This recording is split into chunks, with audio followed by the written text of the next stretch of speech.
Bonsoir, monsieur Sinclair. Bonsoir, mademoiselle Sacco. Vous allez bien? Extrêmement bien, oui. Nous vous accueillons dans le siège du nouveau parti, enfin le nouveau siège, pardon, du parti New Republican. Oui, j'ai vu qu'il y avait l'inauguration demain, c'est ça? Bon, à l'heure où la vidéo sortira, ce sera sûrement le soir même, mais Exactement, oui. très bien. Du coup, vous m'avez accueilli dans vos charmants locaux pour qu'on revienne sur justement le JT que nous avons sorti lundi dernier.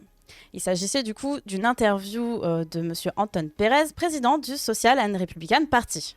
Suite à cette interview, vous m'avez appelé pour pouvoir avoir un droit de réponse, c'est bien cela? Exactement, oui. Des choses ont été prononcées lors de cette interview. Je pense il faut remettre l'église au centre du village. Très bien, et ben, nous vous écoutons. Qu'est-ce qui vous a chiffonné dans cette interview?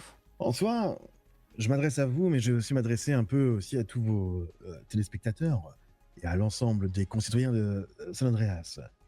Avec la clarté et la fermeté que les circonstances exigent.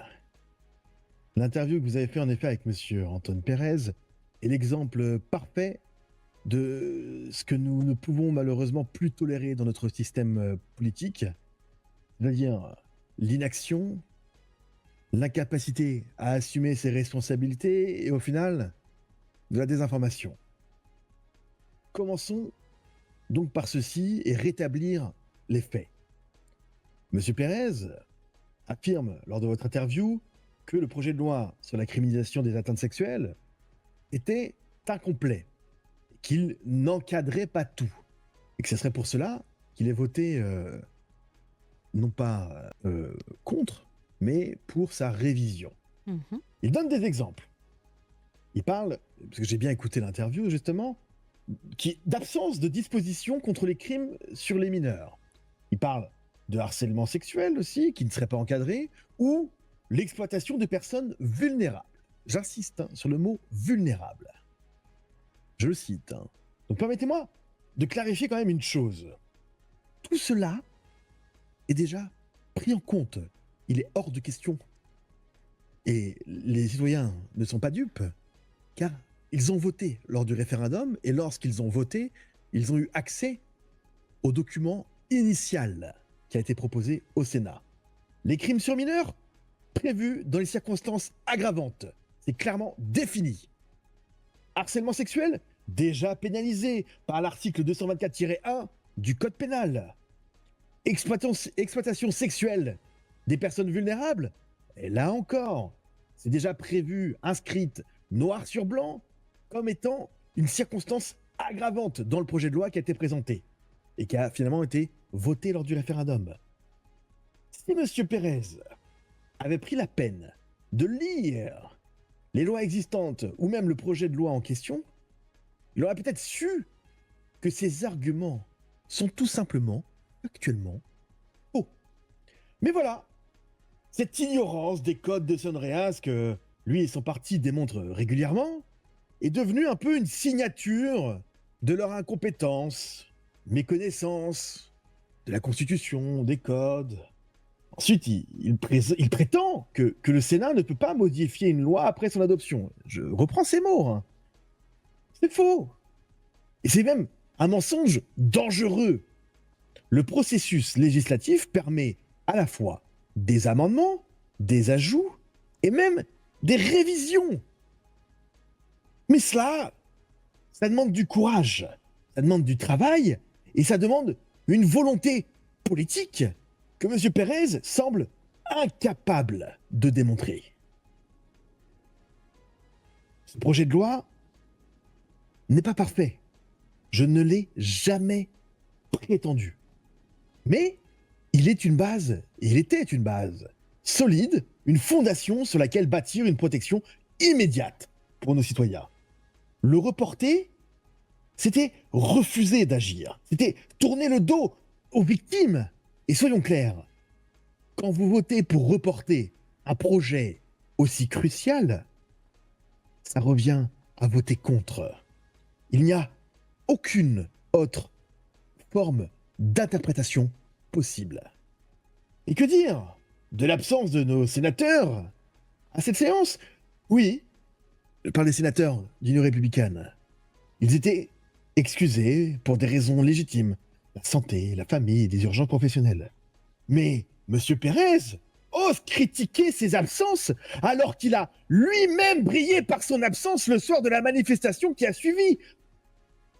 Une manifestation qu'il soutient, mais qui a pourtant été organisée originellement pour protester contre son propre vote pour le report de ce projet de loi. Ça veut dire qu'il agit, une manifestation s'enclenche et il est d'accord. C'est une absence de responsabilité, doublée d'une hypocrisie évidente. Il prétend soutenir cette manifestation alors qu'elle est précisément née à cause de ses actions. Ensuite, il en va jusqu'à dire qu'il critique le référendum, m'accusant, moi, de passer outre le pouvoir législatif. Permettez-moi de donner une petite leçon de démocratie, peut-être. Encore une fois, c'est inscrit dans la Constitution, mais c'est aussi du bon sens démocratique. Tout pouvoir politique est inhérent au peuple. Lorsque le Sénat refuse de faire avancer un texte vital, il est de mon devoir, en tant que gouverneur, de donner la parole aux citoyens. Et ils ont parlé avec une participation massive et un soutien écrasant. Ils ont dit oui à cette loi. Le référendum n'était pas un acte de contournement. C'était une réponse directe à un blocage politique irresponsable. Le peuple veut des actions concrètes. Il ne veut pas des jeux politiques. Mais M. Pérez, lui, préfère tergiverser, préfère critiquer et freiner. Et enfin, que penser de sa tentative de sauver la face? Il prétend avoir voté pour le projet dans le référendum, malgré ses critiques, tout en admettant que ses votes, au final, avaient été annulés lors de la séance, faute de quorum. On est encore dans la logique d'absence de connaissances basiques de son propre travail. Il sait qu'ils n'ont pas le quorum. Il sait que les lois qu'ils vont voter, au final, vont être annulées. Et pourtant, il continue. C'est une illustration parfaite de son inconsistance. Voilà. Il critique le projet, il critique le vote, et ensuite, il essaie de jouer le sauveur. Mais les citoyens de San Andreas ne sont pas dupes. Et là, je m'adresse à mes chers concitoyens. Ce que cette interview que M. Pérez a eue révèle.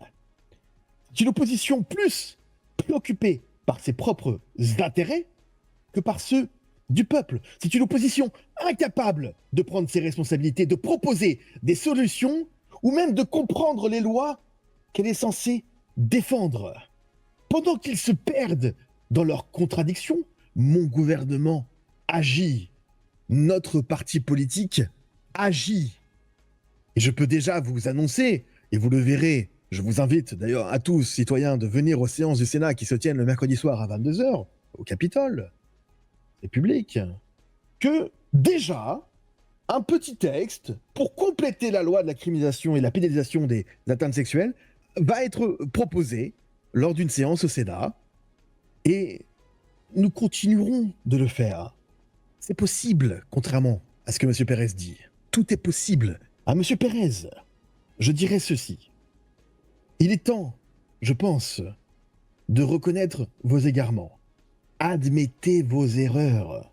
Dites clairement que vous avez laissé un peu vos calculs politiques prendre le pas sur les besoins de nos citoyens. Assumez, ne serait-ce qu'une fois, votre incapacité à faire avancer les choses. Mais au lieu de cela, vous préférez déjà préparer une récupération politique dans la précipitation, en annonçant des lois supplémentaires qui auraient pu être intégrées dès le départ si vous aviez fait preuve de responsabilité. Le peuple de San Andreas mérite mieux. Il mérite des leaders qui agissent, qui comprennent les enjeux et qui placent l'intérêt général au-dessus de leurs querelles partisanes. Et tant que je serai gouverneur, je ne reculerai pas. Et ensemble, nous continuerons d'avancer. Ce sera tout? Oui. Très bien. Eh bien, merci pour votre réponse, Monsieur Sinclair. Je vous remercie.